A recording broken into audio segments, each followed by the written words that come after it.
Mamlaka ya chakula na dawa TFDA imesitisha kwa muda uingizaji, usambazaji na matumizi ya dawa mbalimbali zikiwemo ambazo zinatibu malaria aina ya Oroda na Lafini zinazotengenezwa nchini Kenya.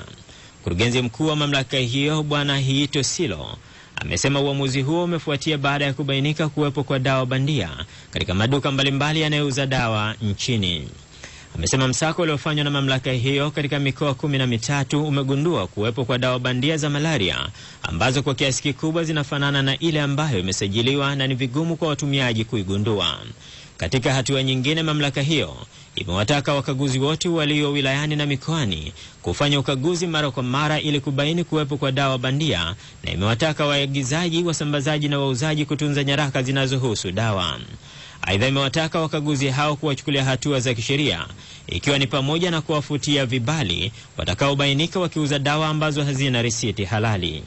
Naye mfamasia mkuu wa serikali Bwana Joseph Muhume na meneja wa manunuzi ya dawa na vifaa tiba Bwana Heri Mchunga wamesema biashara ya dawa ni biashara ya pili kwa ukubwa ulimwenguni, na njia pekee ya kuidhibiti ni kuimarisha vyombo husika, hususan mamlaka ya chakula na dawa.